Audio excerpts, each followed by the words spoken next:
நூற்காஞ்சி நேயர்களுக்கு வணக்கம். நான் வழக்குரைஞர் சேகர் அண்ணாதுரை.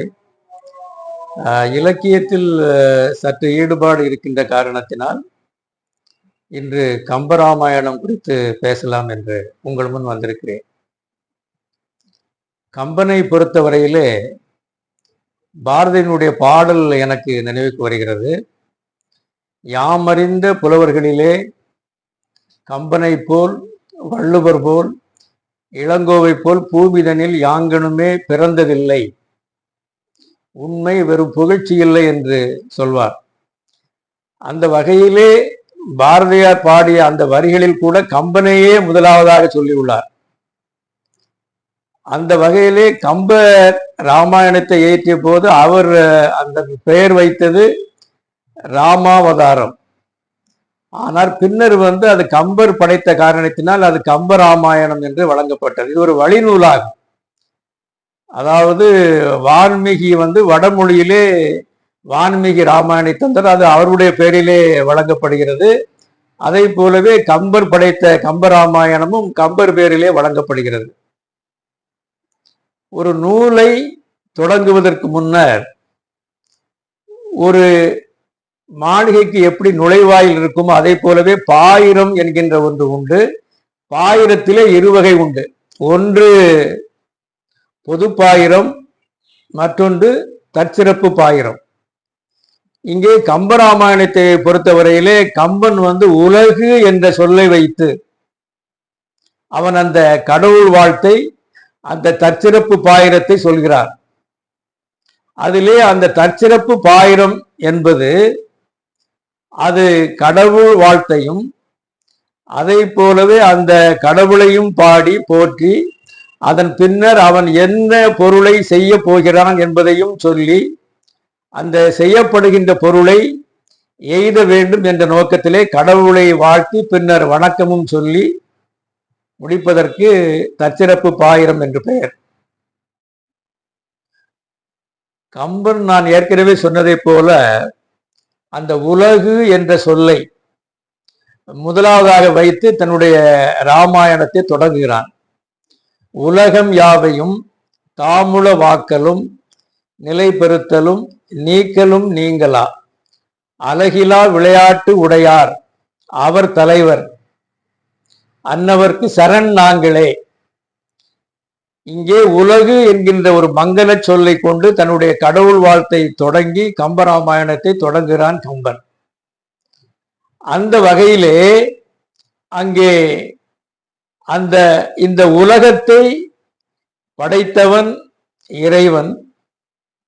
அவன் இந்த உலகத்தையும் படைத்து அதை போலவே அங்குள்ள உயிர்களையும் படைத்து அந்த உயிர்களை படைத்து காத்து பின்னர் மறைத்தோ அல்லது அழித்தோ அந்த மூன்று தொழில்களையும் செய்கின்றவன் இறைவன். அவனுடைய அடிக்கே இந்த உலகத்தை இயங்க செய்கின்ற அந்த இறைக்கே நாங்கள் சரணடைந்தோம் என்று சொல்லி தன்னுடைய அந்த கடவுள் வாழ்த்தை முடிக்கிறார். முதலிலே உலகு என்று சொல்லி கடவுளை வாழ்த்தி கடைசியிலே உன்னிடம் சரண் அடைகின்றோம் என்று சொல்லி அந்த வணக்கத்தையும் தெரிவிக்கின்ற காரணத்தினால் இது தற்சிறப்பு பாயிரம்.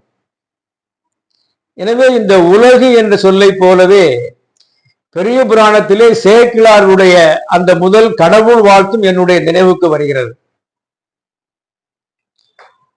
அவர் சொல்வது பெரிய புராணத்திலே உலகியெல்லாம் உணர்ந்து ஓதற்கு அரியன் நிலவுலாவிய நீர்மலி வேணியன் அலகில் சோதியன் அம்பலத்து ஆடுவான் மலர் சிலம்படி வாழ்த்தி வணங்குவாம் என்று முடிப்பார். இதிலும் கூட சேக்கிழார் கம்பனை போலவே அந்த உலகு என்ற சொல்லையே பயன்படுத்தி தற்சிறப்பு பாயிரத்தை கடவுள் வாழ்த்தாக பாடி இறைவனை வணங்குகிறார். இதில் கூட அந்த உலகு எல்லாவற்றையும் உணர்ந்து, நமக்கு அந்த உலகத்தையே உணர முடியாது, உணர்ந்தால் தானே அவனை வாக்கால் வாயால் ஓதி போற்றி புகழ முடியும். இருந்தாலும் கூட அந்த நிலவுலாவிய நீர்மலி வேணியன், சிவன் தன்னுடைய சடையிலே பிறை நிலவையும் அதை போலவே கங்கையும் தாங்கியவன். இதனுடைய பொருள், அந்த இயற்கையை தாங்கியவன், இயற்கையினுடைய வடிவானவன் சிவன் என்று கொள்ள வேண்டும். எப்படி பிறை சந்திரன் ஒரு குளிர்ச்சியை தருவதை போலவும், கங்கை ஆறு எப்படி உயிர்களை எல்லாம் அதற்கெல்லாம் உணவு அளித்து அந்த உயிரை பேணுவது போல அவன் கருணையின் கடலாக உள்ளான்.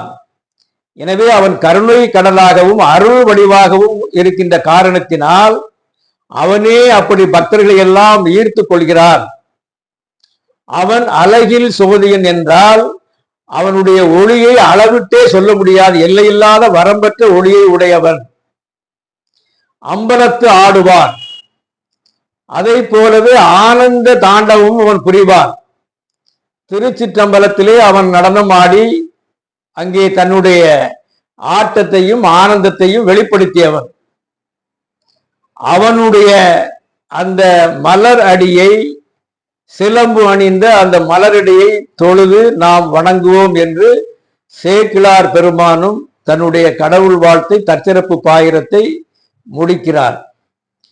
கம்பன் கூட தன்னுடைய கடவுள் வாழ்த்திலே முதலாவதாக பாடிய போது கூட அவத வைணவ காப்பியமாக இருந்தாலும் கூட அது இன்ன கடவுள் என்று அவன் குறிப்பிட்டு சொல்லவில்லை. அதற்கு ஒரு காரணத்தை எல்லோரும் சொல்வார்கள். அதாவது அவன் குலோத்துங்க சோழனுடைய காலத்திலே அந்த ராமாயணத்தை அரங்கை ஏற்றுகின்ற அந்த அவையிலே பல்வேறு மதத்தை சார்ந்த பெருமக்கள் குழுமி இருப்பார்கள். அந்த காரணத்தினால்தான் அவன் இன்ன கடவுள் என்று குறிப்பிட்டு சொல்லாமல் பொதுவாகவே சொல்லிவிட்டு போகிறார். அவனுடைய சமய பொறைக்கு எம்மதமும் சம்மதம் என்கின்ற அவனுடைய உணர்வுக்கு எடுத்துக்காட்டாக அவனுடைய பாடலையே சொல்லலாம். நீரு அணிந்த கடவுள் நிறத்து வான் ஆறு அணிந்து ஆறுகளி முகந்து சேரு அகில் சேரு அணிந்த முலை தன் மங்கை வீறு அணிந்தவன் மேனியில் மீண்டதே என்று சொல்லுகின்ற பொழுது இந்த பாட்டினுடைய பொருள், அதாவது முதலாவதாக வான் வெள்ளை நிறத்திலே காட்சி அளிக்கிறது.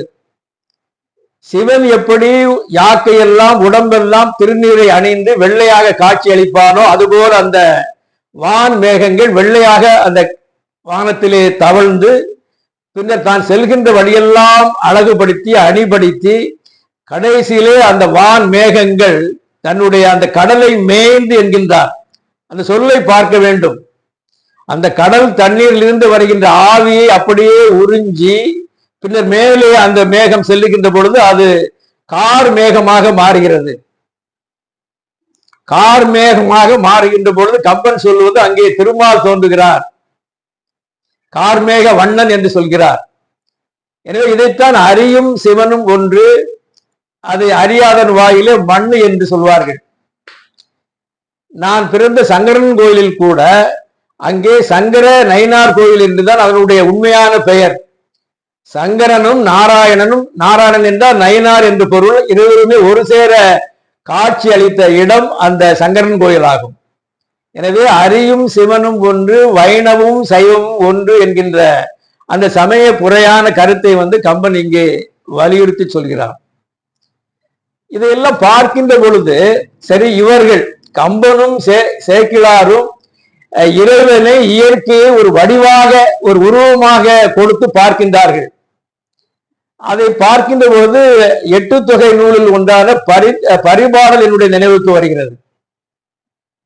அந்த பரிபாடலுடைய அந்த பாடல் உள்ளபடியே இறைவன் எங்கும் நீக்கமர நிறைந்திருக்கிறார், இயற்கையினுடைய வடிவாக காட்சி அளிக்கிறார் என்கின்ற செய்தி அந்த பரிபாடல் மிக தெளிவாக அழகாக எடுத்து காட்டும். அந்த பாடலுடைய வரிகள், அந்த பாடலை பாடியவர் கடுவன் இளம் வெளியனார், அவருடைய அந்த புலவருடைய பெயர். பொதுவாக பரிபாடலிலே 70க்கு மேற்பட்ட பாடல்கள் பாடப்பட்டதாக சொன்னாலும் கூட நமக்கு கிடைத்திருப்பது ஒரு 21, 22 பாடல்கள் மட்டுமே நமக்கு அந்த நூலில் இருந்து கிடைத்துள்ளது. அந்த வகையிலே அவர் சொல்லுகின்ற பொழுது தீயினுள் தெரல் நீ, பூவினுள் நாற்றம் நீ, மண்ணுள் மணி நீ. அதை போலவே மேலும் சொல்வார், சொல்லினுள் வாய்மை நீ, அறத்தினுள் அன்பு நீ, வேதத்து மறை நீ, பூதத்து முதல் நீ, அனைத்தும் நீயே, அனைத்து உள்பொருளும் நீயே என்று முடிப்பார். எப்படி தீயில் உள்ளே வெப்பம் இருக்கின்றதோ அதை போலவும், பூவின் உள்ளே எப்படி நாற்றம் என்கின்ற சொல் உள்ளபடியே, சங்க இலக்கியங்களில் நாற்றம் என்ற சொல் நல்ல மனத்தை குறிக்கின்ற சொல்.